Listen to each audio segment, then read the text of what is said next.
Olá, bem-vindo a mais um vídeo, tudo bem? Nesse vídeo eu vou falar sobre neuroquímica cerebral. Isso mesmo. Você conhece o quarteto da felicidade? Esse quarteto de neurotransmissores que vai fazer com que você se sinta efetivamente feliz? Pois é, como produzir dopamina, serotonina, oxitocina e endorfina naturalmente. Olha só, não sei se você sabe, mas você pode produzir a fabricação de neurotransmissores de uma maneira natural. A PNL ajuda muito isso, não é? Muitas pessoas que tomam um remédio receitado por um médico, um psiquiatra, aquele remédio tem um papel sobre ajuste dos neurotransmissores. Às vezes falta um pouco de serotonina, de dopamina, às vezes precisa regular o cortisol, ou seja, na verdade, principalmente os remédios psiquiátricos, não é? Eles atuam muito sobre essa questão do ajuste dos neurotransmissores. E existe aí o quarteto da felicidade que vai gerar justamente sensações de prazer e vai produzir uma neuroquímica mais saudável, mais feliz para você. Para isso a gente tem que entender um pouquinho sobre eles. Bem, vamos falar primeiro sobre a dopamina. A dopamina é um neurotransmissor do prazer, especialmente do prazer. Ela é fabricada especificamente numa região do cérebro chamada estriato ventral, popularmente conhecida como núcleo accumbens, tá? Ou seja, é a moeda de troca de recompensas. Quando você tem uma recompensa por algo, você libera dopamina. Exemplo, quando você faz exercícios físicos, aquela sensação pós-atividade física de alívio, de dever pago, missão cumprida, isso gera dopamina.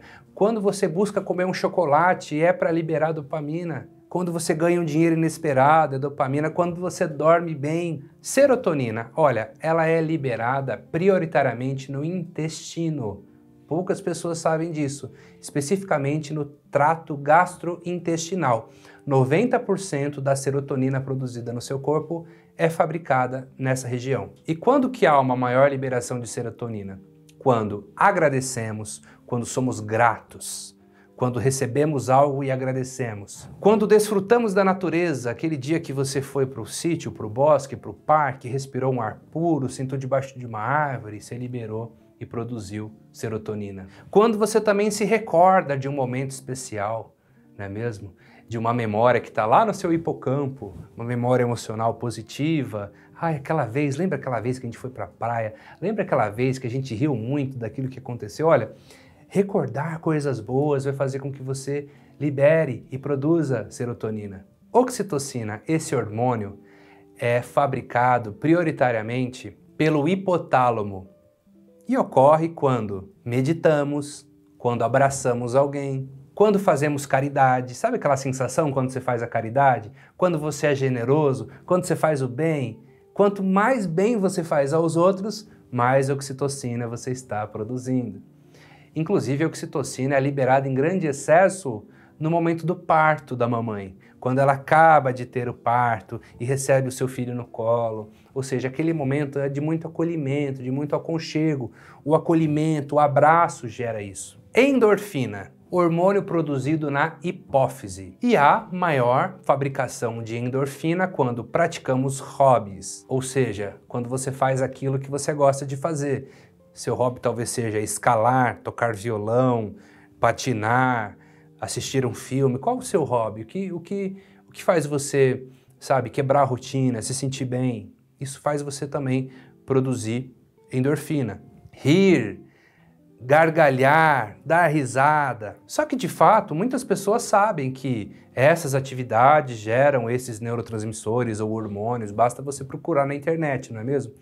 Só que talvez você não tenha o contexto agora para praticar um hobby, ou para abraçar alguém, ou para cantar, ou para dormir bem, ou para fazer um exercício físico. Isso depende muito de contexto, não é? E é nisso que a PNL ajuda. Olha, na minha formação presencial de PNL tem um módulo onde eu falo sobre neuroquímica e eu ajudo a induzir estados diferenciados nos praticantes. Ou seja, a gente acessa estados emocionais, como é o estado do guerreiro, do yogi, do equilibrista, da criança que é curiosa, tudo isso utilizando a PNL, a fisiologia, os estados internos.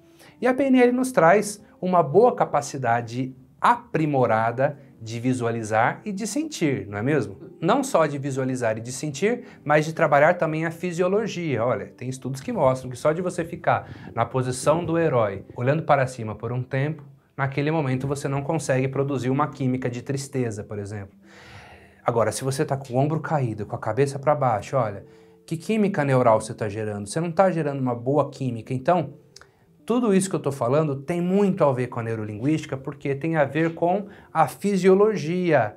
Na PNL a gente diz que corpo e mente formam um só sistema.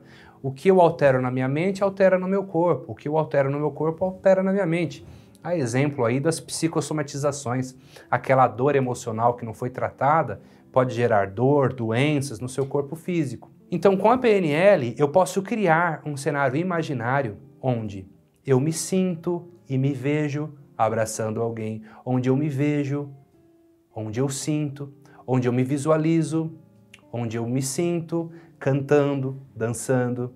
Então, mesmo que eu não possa fazer aquilo naquele momento, eu posso me imaginar e me sentir fazendo essas coisas. E eu lembro até de uma vez que eu precisava meditar, eu estava fazendo um processo de meditações diárias que eram em torno de 10 a 15 minutos, mas teve um dia que não dava tempo de eu fazer aquela meditação.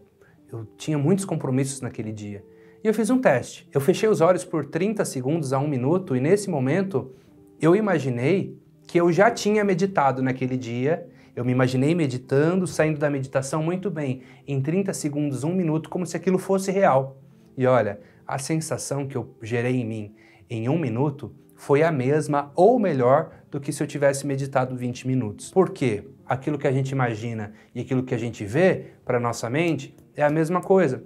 Também teve uma vez que eu queria muito iniciar o hábito de correr, mas eu nunca começava porque eu tinha um problema com o primeiro dia, sabe assim, tipo, amanhã é o primeiro dia que você vai correr. Dava uma ansiedade e eu acabava procrastinando, jogando isso para outro dia. E aí eu usei a PNL em mim.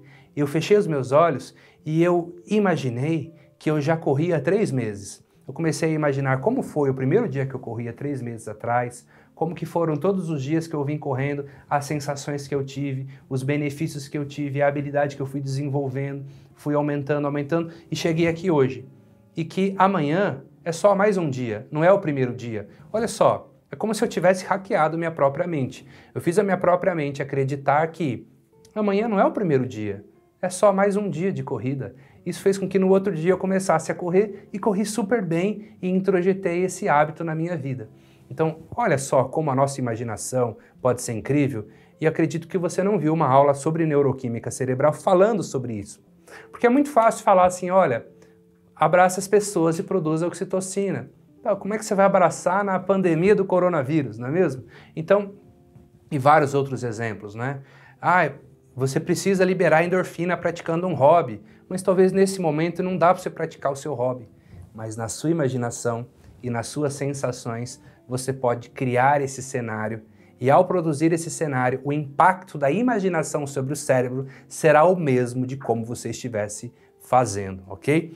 Para isso, é claro, você precisa dominar uma ferramentinha chamada submodalidades. Se você não sabe o que é, eu deixo aqui no card para você assistir na sequência, tá bom? Espero que você tenha gostado dessa dica de hoje.